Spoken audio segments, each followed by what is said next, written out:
Hi guys, this is Manu Mishra. So welcome back with the session जिसमें आज हम लोग व्हाट इज ट्रेंडिंग के एपिसोड 3 को कवर करेंगे। सो लेट्स सी कि आज टॉप 5 ट्रेंडिंग न्यूज़ कौन कौन सी हैं। The first news it's somewhat related to the passport. So what happened, अभी G20 समिट चल रहा है बाली में, Bali Indonesia.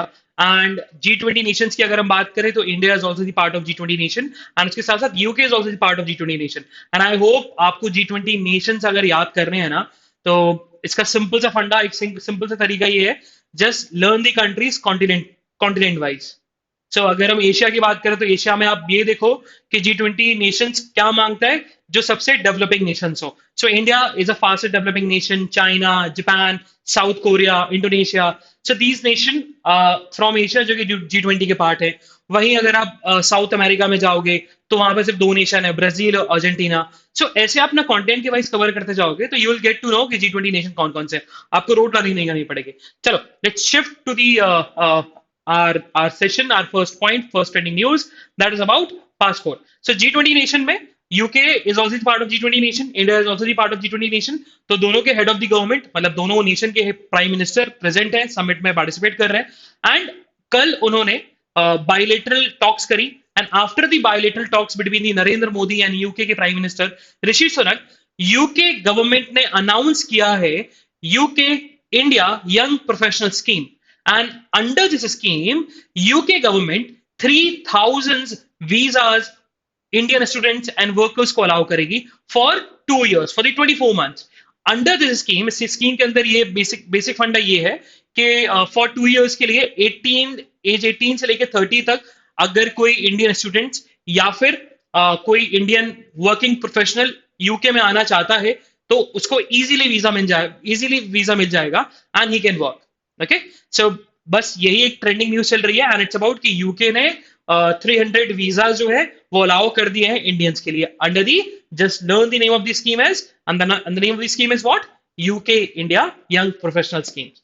Let's move on to the uh, next trending news, and it's related to Lala Rajpat Rai. uh, अगर हम बात करें तो ट्रेंडिंग क्यों हो रहा है, because on this day, on 17th November 1928 1926 लाला लाजपत राय की डेथ हो गई थी। तो इसलिए आज उनकी डेथ एनिवर्सरी है। So that's why Lala Lajpat Rai trending में है। अगर हम लाला लाजपत राय की बात करें तो Lala Lajpat Rai was born in 28 January. And Lala Lajpat Rai का बहुत बड़ा कंट्रीब्यूशन रहा है हमारे इंडिया इंडिपेंडेंस मूवमेंट में। अगर उनके थोड़े से वर्क के बारे में समझे तो उन्होंने पंजाब नेशनल बैंक, जो कि इंडिया का सेकंड लार्जेस्ट कॉमर्शियल बैंक है after SBI, one of the को फाउंडर भी रहे हैं। एंड लाला लाजपत राय की अगर हम बात करें तो लाला लाजपत राय ने साइमन कमीशन के अगेंस्ट बहुत प्रोटेस्ट किया था। इवन उन्होंने एक सोसाइटी भी खोली थी, and society is about the people servant society, and जिसके अंडर इंडिया में फैमाइन फैल गया था, इंडिया में लोग भुखमरी से मर रहे थे। तो उनको उन्होंने बहुत हेल्प करी, उन्होंने उनको बहुत ज्यादा फूड सप्लाई किया। लाला लाजपत राय की जो आइडियोलॉजी थी वो हिंदुइज्म को लेकर थी। तो उनका सिंपल सा फंडा था, अगर हिंदुइज्म आइडियोलॉजी को जो लोग फॉलो करते हैं अगर वो सब यूनिटी दिखाना स्टार्ट कर दें तो फिर हम लोग ब्रिटिशर्स से इंडिपेंडेंट हो जाएंगे।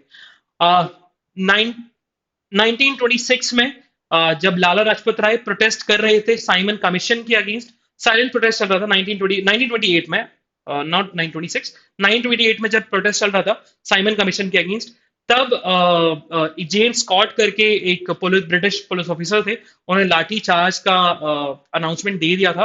एंड उसी मेस में, उसी रकस में लाला लाजपत राय की डेथ हो चुकी थी। ओके, एंड इसी का बदला जो है वो भगत सिंह ने लिया था। भगत सिंह इसी से बहुत ज्यादा, इस इवेंट से बहुत ज्यादा इन्फ्लुएंस हो गए थे। उनके जीवन में दो बहुत इवेंट हुए थे जिससे बहुत ज्यादा इन्फ्लुएंस हो गए थे, वो ब्रिटिशर्स के अगेंस्ट उनके हेटरेट फैल गई थी। दैट इज, एक first one is Jallianwala Bagh incident and second one is the death of Lala Lajpat Rai. Let's move on to the third trending news, and that is about Donald Trump. So Donald Trump की हम बात करें तो Donald Trump trending में क्यों है, क्योंकि Donald Trump ने अनाउंस कर दिया है कि वो रिपब्लिकन की तरफ से थर्ड टाइम प्रेसिडेंट के लिए प्रेसिडेंशियल इलेक्शन में पार्टिसिपेट करेंगे। थर्ड टाइम, सो अगर हम बात करें 2016 में भी डोनाल्ड ट्रंप ने इलेक्शन लड़ा था एंड उन्होंने हिलेरी क्लिंटन को हरा दिया था and he become the 45th US president. फिर 2020 में भी उन्होंने इलेक्शन लड़ा बट वो हार गए डेमोक्रेटिक कैंडिडेट जो बाइडेन से, जो अभी करंट में यूएस के प्रेसिडेंट है, 46 यूएस के प्रेसिडेंट है। और 2024 में भी इलेक्शन होने वाले हैं यूके के प्रेसिडेंटशिप के लिए, and Donald Trump has announced कि वो इलेक्शन लड़ने वाले हैं। अब हम थोड़ा डोनाल्ड ट्रंप के बारे में समझे तो डोनाल्ड ट्रंप जो है वो, पहला पॉइंट आपको ये समझना है कि he is the 45th US president, और उसके साथ साथ he is from the Republican party. अब अगर डोनाल्ड ट्रंप इलेक्शन लड़ते हैं नेक्स्ट यूएस के प्रेसिडेंशियल इलेक्शन में, और अगर जीतते हैं तो कुछ सारी चीजें होंगी।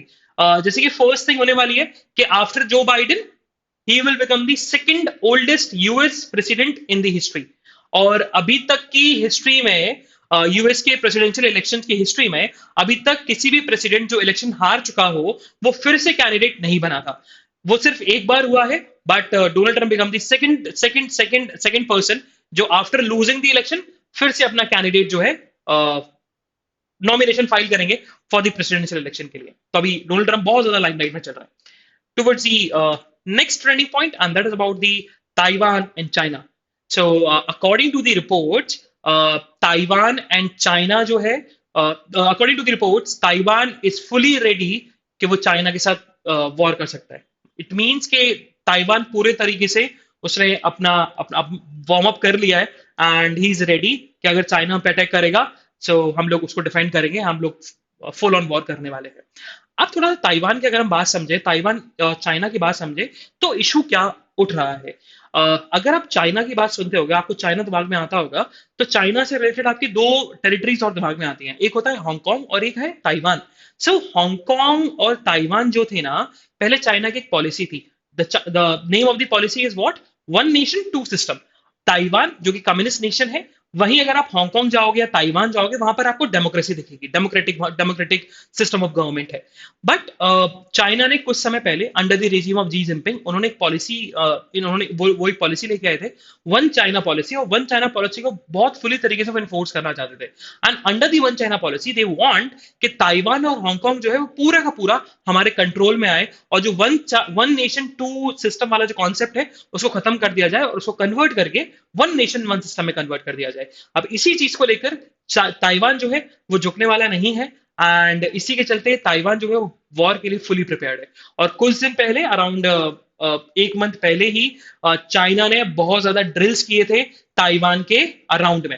एंड ताइवान के अगर जोग्राफिकल लोकेशन देखोगे तो Taiwan is a island nation, and Taiwan जो है वो one of the most densely populated nation है। ठीक है, let's move on to the last point, and that is about national anthem.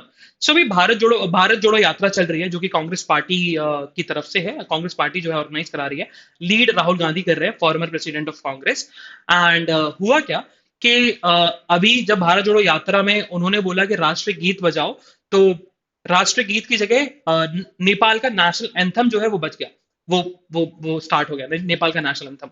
अब ये इस न्यूज, ऑब्वियसली बात है पॉलिटिकल न्यूज है, बहुत ट्रेंडिंग में आ गई।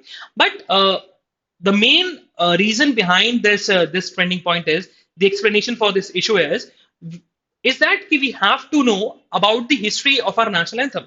Okay, so अगर हम अपने नेशनल एंथम की बात करें, the name of the national anthem is Jana Gana मन।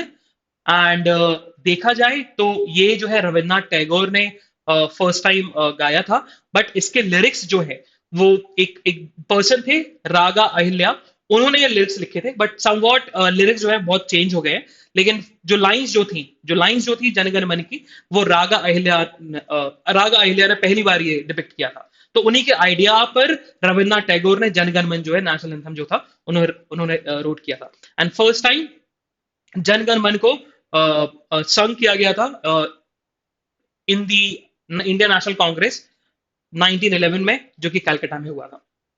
एंड जनगण मन become the national anthem on 24th of January 1950। So 24th of January 1950 जो है उस दिन ही जनगण मन जो है अनाउंस हुआ था कि Jana Gana Mana will be the national anthem of our nation. और आई विल रिकमेंड कि जनगण मन लोगों को आता है, they know the national anthem, but they don't understand the meaning behind the जनगण मन। so I'll recommend कि आप ना अभी जाओ जनगण मन गूगल पे सर्च करो, उसकी लिरिक्स पढ़ो, you will get to know कि जनगण मन में पूरा इंडिया कवर होता है। अभी क्या होता है कि अभी आपको सुना सकता नहीं हूँ बस, लेकिन थोड़ी सी बता सकता हूँ, जैसे कि जन गण मन अधिनायक जय हो, भारत भाग्य विधाता। सो उसके बाद जो है, it shows the geographical location of our nation. Okay, Punjab, Sindh, Gujarat, Maratha. Dravan, तो द्रावण मतलब it's southern. Dravan, Utkal, Utkal means Odisha. Banga, Banga means West Bengal. Then Taranga, so Taranga is something Andaman, Nicobar, and Lakshadweep Islands. So it cover all the territories of our nation. Okay, so these are the 5 trending points of today's What is Trending episode number 3. So हम लोग कल फिर मिलेंगे with some interesting facts, some interesting trending news. तब तक के लिए bye bye, have fun and enjoy your day. Bye bye guys.